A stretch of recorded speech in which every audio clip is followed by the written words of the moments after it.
ఈరోజు గౌరవ మంత్రి గారు 691 కోట్ల రూపాయల బిల్లులు పెండింగ్ లో ఉన్నాయని చెప్పారు.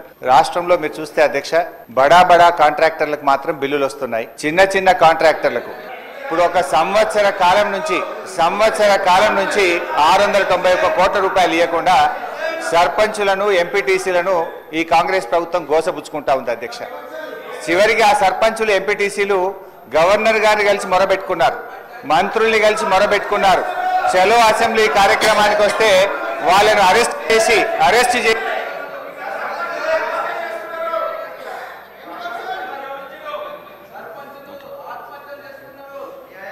స్పీకర్ సార్ సభను కొంచెం ఆర్డర్లో పెట్టండి. స్పీకర్ సార్ 2 రోజులు మొన్ననే ట్రైనింగ్ ఇచ్చింది, ఇదేనా సార్ ట్రైనింగ్? సార్ అధ్యక్ష, బీఆర్ఎస్ పాలనలో తెలంగాణ పల్లెలు అద్భుతంగా కేసీఆర్ గారి నాయకత్వంలో తీర్చిదిద్దబడ్డాయి. పల్లె ప్రగతి, పట్టణ ప్రగతి అనే కార్యక్రమం పెట్టి ప్రతి నెల పల్లె ప్రగతి కింద గ్రామాలకు 275 కోట్లు ఇచ్చాం, పట్టణ ప్రగతి కింద 150 కోట్ల రూపాయలు ఇచ్చాం. కానీ కాంగ్రెస్ ప్రభుత్వం వచ్చిన తర్వాత ఈ ఏడాది కాలంలో పల్లె ప్రగతి, పట్టణ ప్రగతి కింద 1 రూపాయి కూడా గ్రామ పంచాయతీలకు ఇవ్వకుండా పోవడం వల్ల ఈ రోజు ఈ సమస్య వచ్చింది అధ్యక్ష. ఇది నేను చెప్తున్నది కాదు, కేంద్ర ప్రభుత్వం చెప్పింది. దేశంలో ఉత్తమ గ్రామ పంచాయతీల అవార్డులు ప్రకటిస్తే టాప్ 20 అవార్డ్స్ లో 19 అవార్డులు తెలంగాణ రాష్ట్రానికి వచ్చాయి. 20లో 19 తెలంగాణకు తెచ్చిన ఘనత కేసీఆర్ గారిది, బీఆర్ఎస్ ప్రభుత్వాన్ని. సో ఆ రకంగా పల్లెలు చేశాం. ప్రతి గ్రామ పంచాయతీకి ట్రాక్టరు, ట్యాంకరు, ట్రాలీ, నర్సరీ, వైకుంఠధామము, డంప్ యార్డు పెట్టి తెలంగాణ పల్లెలు దేశానికి ఆదర్శంగా నిలిపిన ఘనత కేసీఆర్ ది, బీఆర్ఎస్ పార్టీ. అధ్యక్ష, మేము గౌరవనీయులు మంత్రి గారిని కోరేది ఒక్కటే, ఇవాళ ఈ ప్రభుత్వం వచ్చిన తర్వాత ఎస్ఎఫ్సి నిధులు విడుదల కావట్లేదు. ఈజీఎస్ నిధులు కేంద్ర ప్రభుత్వం ఇచ్చినా డైవర్ట్ చేసినారు. 15th ఫైనాన్స్ కమిషన్ డబ్బులు కేంద్ర ప్రభుత్వం ఇస్తే డైవర్ట్ చేసినారు. జీపీ జనరల్ ఫండ్ కూడా వాళ్ళ డబ్బులు వాళ్ళు ఖర్చు పెట్టుకోవడానికి కూడా ఫైనాన్స్ నుంచి క్లియరెన్స్ ఇయ్యక, చెక్కులు పాసుగాక ఇవాళ సర్పంచులు ఆత్మహత్య చేసుకునేటువంటి పరిస్థితి వచ్చింది. అప్పులు చేసి బంగారం కుదబెట్టి పనిచేస్తే ఈ బిల్లులు ఇయ్యారు అధ్యక్ష. ఒక్క నవంబర్ నెలలో బడా కాంట్రాక్టర్లకు 1200 కోట్లకు పైగా బిల్లులు ఇచ్చారు. ఒక్క నెలలో 1200 కోట్లు బడా కాంట్రాక్టర్లకు ఇస్తారు. ఈ చిన్న కాంట్రాక్టర్లు 5 లక్షలు 10 లక్షలు చేసిన సర్పంచులు, ఎంపీటీసీలు, జెడ్పీటీసీల మీద ఎందుకు పగబట్టి కక్షతో వాళ్ళని ఇబ్బంది పెడుతున్నారని చెప్పి నేను ఈ రోజు ప్రభుత్వాన్ని అడుగుతున్నా అధ్యక్ష. ఈ రోజు పరిస్థితి ఏమైంది?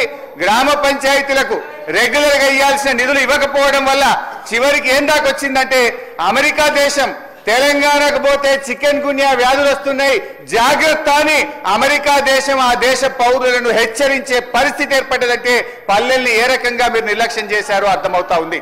ఇప్పటికైనా ఇప్పుడు అమెరికా తెలంగాణ పోతే చికెన్ గున్యా వస్తుందని ఆ దేశ పౌరులను హెచ్చరించిందంటే ఇది మన రాష్ట్రానికి అవమానం, ఈ దేశానికి కూడా అవమానం.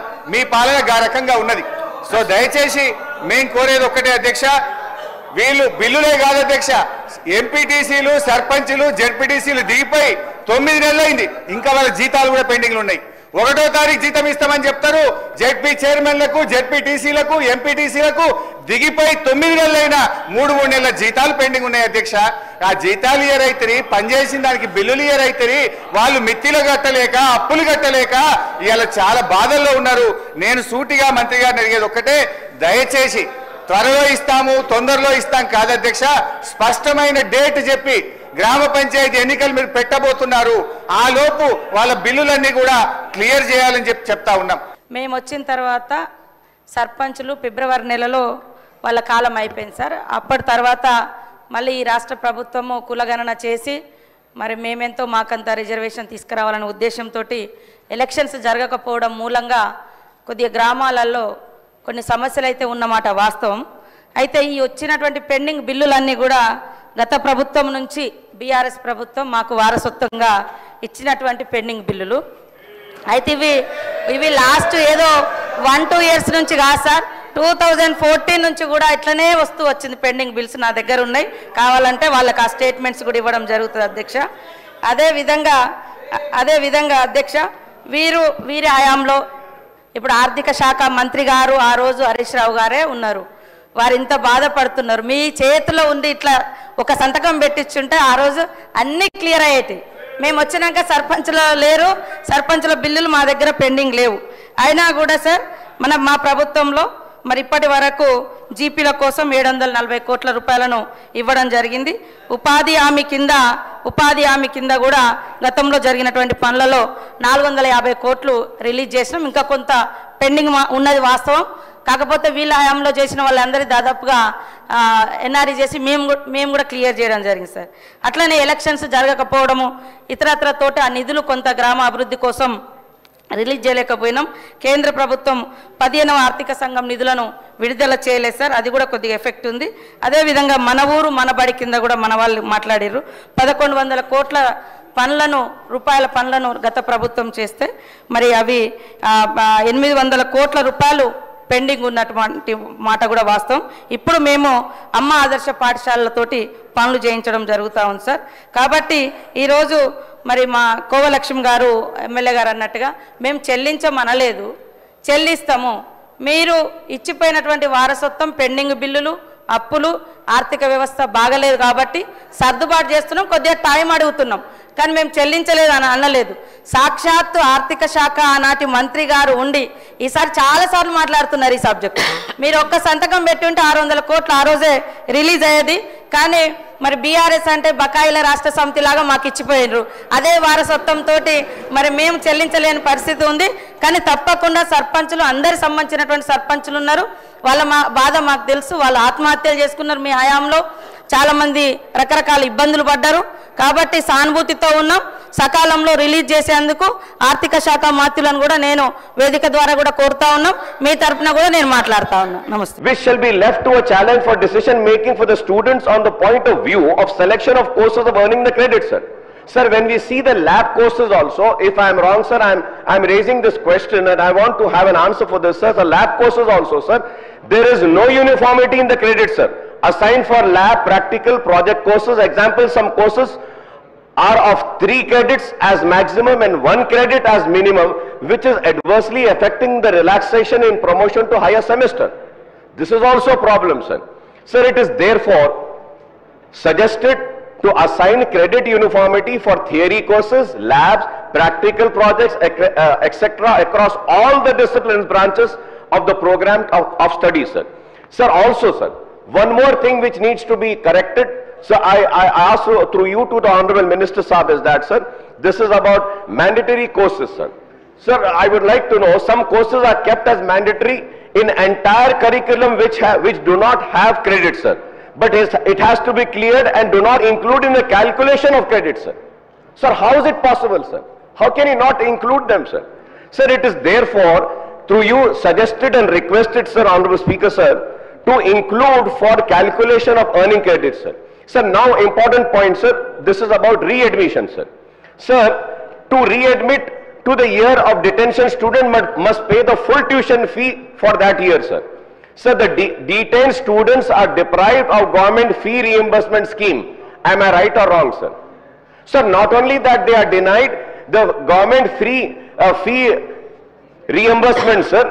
There, sir, one more important thing, sir, if I am wrong, Honorable Minister Saab can reply, sir. They are detained, but they are not allowed to attend the college. Sir, if I am detained, I fail the exams and I am detained, I am not promoted, at least I should be allowed to come to the college and study and clear my exams, sir. I am not allowed that, sir. This is what Osmania University says, sir. Sir, it is therefore suggested to extend the government fee reimbursement scheme and also allow the students to continue coming to the college, sir. Sir, binding on course completion, sir. Sir, this is very important issue, sir. If I am wrong, I may be corrected, sir.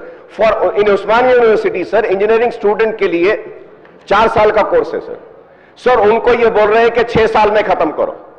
MBBS, architecture, law, pharmacy, any other courses, sir. इसमें double time देते हैं, sir. अब आप यहाँ पे detain कर रहे हैं, you're detaining them and again telling them to clear the engineering in 6 years. So this also needs to be corrected, sir. Sir, seeing all these issues, sir. So through you, lastly, sir, I request the Honorable Minister Saab to please call for a meeting of the managements of the engineering college, also the students, and have a similar policy, sir. Let it be JNTU, let it be Osmania University, sir. And at least for this year, sir. Sir, at least for this year, sir, I request that this rule may be relaxed, sir, so that we can save the future and the career of the students, sir. Sir, most important thing which nobody is understanding, sir, Honorable Minister Saab has given me a reply, very good reply he has given, sir. I thank him for that reply, sir. लेकिन reply में, sir, Minister Saab ने कहा कि इतने बच्चे पास हुए. Sir, out of 10 subjects, sir, Osmania university में, JNTU में, उस्मानिया में 50% सब्जेक्ट्स क्लियर करना है, सर, JNTU में 25, sir. Sir, I would like to know from the Honorable Minister Saab is that how many students have cleared all the exams, sir, all the papers, all the subjects. When we see that, sir, the percentage of clearance of all the subjects in Osmania universities, it is less than 20%, sir.